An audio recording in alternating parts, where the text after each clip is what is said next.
Good morning, dear student and all respected parents. Hope you all are well at home and doing your work regularly and properly. So बेटा, आज से हम अपना revision work शुरू कर रहे हैं। जो चैप्टर हम पहले कर चुके हैं उनको रिवाइज करेंगे और उनको समझेंगे दोबारा से और लर्न करेंगे। ठीक है बेटा? तो आज का हमारा हनी स्कल बुक से चैप्टर नंबर 1 है। चैप्टर का नेम क्या है? Who did Patrick's homework. Patrick का जो गृह कार्य है, होमवर्क है, वो किसने किया। तो सबसे पहले हम एक बार वर्ड मीनिंग की रीडिंग कर लेते हैं और उसके बाद एक बार हम इसकी स्टोरी को दोबारा से रीड करेंगे, समझेंगे। देखिए बेटा, फर्स्ट है, यहाँ पर दिया हुआ है आपको नाइटेंडू। नाइटेंडू एक वीडियो गेम होता है और इसलिए इसका मीनिंग क्या है? Video game. नेक्स्ट है इग्नोरमियस। इग्नोरमियस का मतलब होता है बेटा अनएजुकेटेड पर्सन, जो कि अशिक्षित पर्सन होता है, जो पढ़ा लिखा नहीं होता है। नेक्स्ट है ब्रीचेस। ब्रीचेस का मतलब होता है शॉर्ट ट्राउजर, छोटी छोटी जो ट्राउजर होते हैं उनको बोला जाता है। नेक्स्ट है डिशक्लॉथ। डिशक्लॉथ का मीन्स होता है cloth use for washing dishes. एक ऐसा कपड़ा, कई बार क्या होता है बर्तन धोए जाते हैं, उनको पोंछने के लिए एक कपड़ा होता है, बर्तन को पोंछकर उसको कहीं पर भी किसी बास्केट वगैरह में डाल देते हैं तो उस पर सलबटे आ जाती है, तो उस कपड़े को बोला गया है dishcloth. A cloth use for washing dishes. भाई बर्तन जो है उनको पोंछने का काम करता है या धोने का काम करता है, उस कपड़े को बोला जाता है डिशक्लॉथ। हैम्पर। हैम्पर का मतलब क्या होता है? हैम्पर एक बास्केट होती है विद ए लीड। एक छोटी सी बास्केट होती है जिसपे एक ढक्कन लगा होता है, लीड जिसको बोलते हैं। ठीक है। नेक्स्ट है ग्लिच। ग्लिच का मतलब होता है हिचड और प्रॉब्लम, यानी कोई समस्या। नेक्स्ट है स्विक्ड। स्विक्ड का मतलब होता है गेव ए शॉर्ट या फिर हाई पिच क्राई, तेज आवाज में बोलना। नेक्स्ट है नेग। नेग का मतलब होता है टू वरी, चिंतित होना, और या फिर हम कह सकते हैं इरिटेटेड समबडी कंटिन्यूअसली, किसी को लगातार इरिटेट करना, परेशान करना भी कह सकते हैं, या फिर ओनली टू वरी भी कह सकते हैं। नेक्स्ट देखिए ड्रैग। ड्रैग का मतलब होता है डल, भाई समथिंग डल और अनइंटरेस्टिंग, कुछ ऐसा जो कि डल है, बिल्कुल नीरस है और अनइंटरेस्टिंग है, जिसमें कोई अच्छा आनंद नहीं आ रहा है काम करने में। नेक्स्ट है स्लीली। स्लीली का मतलब होता है बेटा सीक्रेटिवली, यानी बहुत ही गुप्त रूप से। नेक्स्ट है किड। किड का मीन्स होता है चाइल्ड। Next chores. चोर्स का मतलब होता है work that must be done every day often boring, ऐसे काम जो डेली करने होते हैं और जिनको करना हमें क्या लगता है? बोरिंग लगता है। नेक्स्ट है एटीट्यूड। एटीट्यूड मीन्स होता है फीलिंग अबाउट समवन और समथिंग, एक ऐसी भावना जो कि किसी के लिए या फिर किसी चीज के लिए होती है। ठीक है, तो इसको बोला जाता है एटीट्यूड। होप आप सभी को वर्ड मीनिंग समझ में आ गए होंगे। तो बेटा आप इसकी जो स्टोरी है चैप्टर की, हु डिड पैट्रिक्स होमवर्क, जो कि आपको नाम से ही पता चल रहा है कि पैट्रिक का होमवर्क किसने किया, तो पूरी जो स्टोरी है वो किसके रिवॉल्व घूम रही है? पैट्रिक के। तो क्या होता है बेटा हमारे चैप्टर में, पैट्रिक नाम का एक छोटा सा लड़का होता है जो कि क्या होता है, जिसको होमवर्क से नफरत होती है। वो होमवर्क को बोरिंग बताता है। उसका मानना ये होता है कि होमवर्क करना तो मेरे लिए बोरिंग काम है, और उसको हॉकी खेलना, भाई बाहर जाके क्रिकेट खेलना या फिर नाइट एंड डू गेम खेलना, ये बड़े पसंद होते हैं। गेम्स खेलने में ज्यादा टाइम स्पेंड करता है, पढ़ाई में ज्यादा समय नहीं लगाता। उसके टीचर और पेरेंट्स उसको बहुत समझाते हैं कि बेटा तुम्हें पढ़ना चाहिए, यदि आप पढ़ोगे नहीं तो कुछ नहीं सीखोगे, और कई बार लगता भी था कि जैसे उसे कुछ नहीं आता है।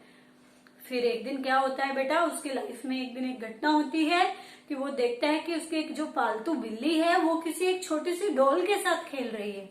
लेकिन जब पैट्रिक ध्यान से देखता है और उस डॉल को पकड़ता है तो वो पाता है कि ये एक डॉल नहीं, बल्कि ये तो एक छोटा सा मैन है, छोटा व्यक्ति, जिसको एल्फ बोला गया है। छोटा सा एल्फ है जो कि एक बोना व्यक्ति है। उसने ट्राउजर पहनी है, छोटी सी एक जादुई, जैसे जादूगर कैप लगाते हैं ऐसी कैप, एक वुलन कोट पहना है, एक शर्ट पहनी हुई है।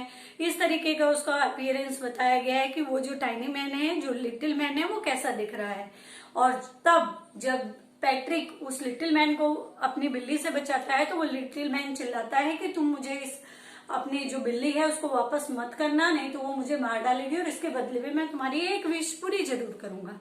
मैं तुम्हें वचन देता हूं इस बात का, I grant to you a wish, यानी मैं तुम्हें एक विश पूरी करने का वचन देता हूँ। और ये बात सुनकर पैट्रिक बहुत खुश हो जाता है, उसे लगता है कि यानी सबसे लकी इस वर्ल्ड में वही है। और वो कहता है एल्फ से कि अब सेमेस्टर खत्म होने में 35 डेज बाकी है, जब तक सेमेस्टर का एंड होता है तब तक तुम मेरे सारे सब्जेक्ट का जितना भी पेंडिंग वर्क है, होमवर्क है, वो कंप्लीट कर दो। और वो कंप्लीट करने के बाद मुझे कौन सी ग्रेड मिलेगी? ए ग्रेड मिलेगी। और तभी तुम यहाँ से जा पाओगे, क्योंकि तुमने प्रॉमिस किया है। बेचारा जो टाइनी मैन है, जो लिटिल मैन है, वो बहुत ज्यादा परेशान हो जाता है, लेकिन क्या करे, मजबूर है। उसने वचन दिया हुआ है, इसलिए वो होमवर्क करता है, लेकिन उसे बहुत परेशानी होती है। हर समय उसे हेल्प की जरूरत होती है पैट्रिक की। हर मिनट बाद, हर समय पर वो पैट्रिक को चिल्लाता है हेल्प मी। जैसे इंग्लिश के सब्जेक्ट का टर्न आता है, उसे वर्ड्स के मीनिंग नहीं पता चलते, तो वो बोलता है कि जाओ और डिक्शनरी लेकर आओ, मेरे लिए नए वर्ड फाइंड आउट करो। जैसे ही मैथ का टर्न आता है, तो जो टाइनी मैन है, जो लिटिल मैन है, उसको प्लस माइनस डिवाइड, ये किसी भी तरह के डिवीजन वाले कोई भी सम नहीं आते हैं, उसे टाइम टेबल का ही नहीं पता है। वो कहता है ये हमने कभी देखे ही नहीं है। और जब हिस्ट्री की बारी आती है, तो हिस्ट्री के बारे में तो जो एल्फ होते हैं वो जानते ही नहीं है मानव हिस्ट्री को। तो इन सभी सब्जेक्ट्स में क्या करना पड़ता था? पैट्रिक को उसकी मदद करनी पड़ती थी। पैट्रिक बुक्स लेकर आता था, उनको पढ़ता था, नए वर्ड्स फाइंड आउट करता था और फिर उसे एल्फ को समझाता था। और इस तरीके से दिन रात मेहनत करता था पैट्रिक, और रात में जागकर देर देर तक पढ़ता था। और आखिरकार सेमेस्टर का एंड आ जाता है, और जो एल्फ है उसने अपना प्रॉमिस पूरा किया, उसने पैट्रिक का होमवर्क कंप्लीट किया, तो वो चुपके से पीछे वाले दरवाजे से चला जाता है। और जो पैट्रिक है, वो जब स्कूल जाता है तो उसको ए ग्रेड मिलती है। सभी उसके फ्रेंड्स हैरान हो जाते हैं, सरप्राइज हो जाते हैं, पेरेंट्स भी। लेकिन उसकी जो पैट्रिक है वो बहुत ज्यादा खुश होता है, उसके टीचर्स भी बहुत खुश होते हैं। और अब पैट्रिक पूरी तरह से बदल जाता है, एक आइडल स्टूडेंट, एक आइडल चाइल्ड बन जाता है। अपना काम खुद करता है, अपना कमरा साफ करता है, समय पर पढ़ता है, किसी से भी बुरा बर्ताव नहीं करता है, और अच्छे से मन लगाता है पढ़ाई में। और एक सीक्रेट है बेटा कि हाँ, पैट्रिक को लगता है कि उसका होमवर्क तो किसने किया है? कि एल्फ ने किया है, लिटिल मैन ने किया है। लेकिन एक्चुअली वास्तविकता क्या थी कि वो जो होमवर्क था वो पैट्रिक ने खुद किया था, अपने आप किया था, ना कि एल्फ ने किया था। उसने गाइडेंस दी थी भाई, जब भी हेल्प की जरूरत होती थी लिटिल मैन को, तो बुक्स वगैरह की रीडिंग कौन करता था? पैट्रिक करता था। वर्ड्स कौन फाइंड आउट करता था? पैट्रिक करता था। सम्स कौन सॉल्व करता था? पैट्रिक करता था। तो इस तरीके से वास्तव में होमवर्क किसने किया था? पैट्रिक ने खुद ही किया था, ना कि एल्फ ने। तो अब हम इसके क्वेश्चन आंसर डिस्कस कर लेते हैं, और क्वेश्चन आंसर को रीड करेंगे और उन्हें समझेंगे बेटा। So look here, chapter number 1, who did Patrick's homework, question and answers. तो फर्स्ट क्वेश्चन है हमारा, What did Patrick think his cat was playing with? What was it really? भाई पैट्रिक को क्या लगता है कि उसकी बिल्ली किसके साथ खेल रही है, और वास्तव में वह क्या है?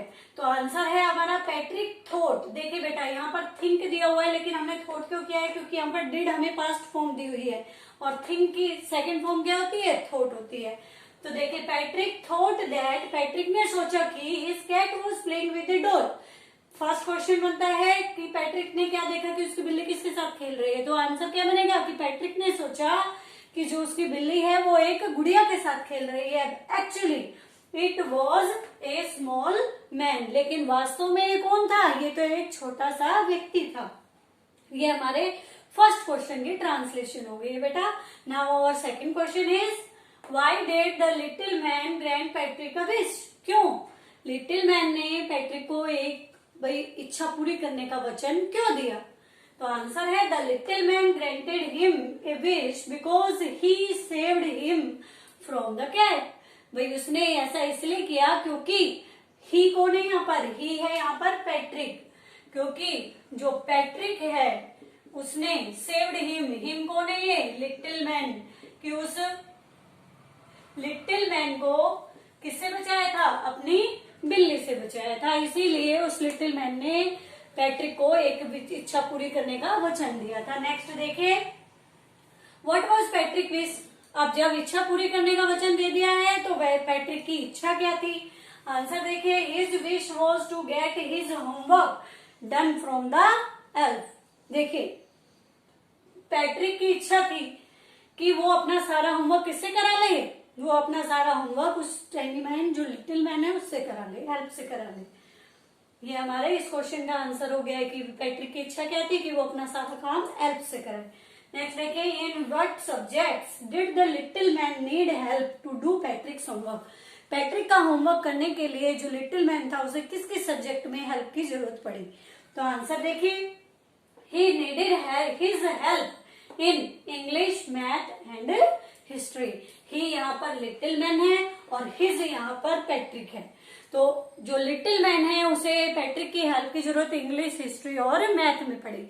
अब नेक्स्ट क्वेश्चन है हमारा, how did Patrick help him. Patrick ने कैसे मदद की उसकी। तो देखिए आंसर दिया हुआ है, he help him by getting books for him, explaining and reading things. क्या करता था पैट्रिक, पैट्रिक हेल्प करता था, हेल्प की उसके लिए बुक्स लेकर आता था, उन बुक्स को एक्सप्लेन करता था, पढ़कर सुनाता था, समझाता था और रीडिंग करता था उन बुक्स की। और इस तरीके से जो पैट्रिक था वो उस लिटिल मैन की हेल्प किया करता था होमवर्क करने में। और लास्ट क्वेश्चन है बेटा हमारा, who do you think did Patrick's homework, the little man और Patrick himself. Give reason for your answer. भाई आपको क्या लगता है कि जो होमवर्क है वो किसने किया है, लिटिल मैन ने किया है या एल्फ ने किया है। और इस आंसर के लिए आपको रीजन भी बताना पड़ेगा, कारण भी देना पड़ेगा कि आप ये आंसर ऐसा क्यों दे रहे हैं।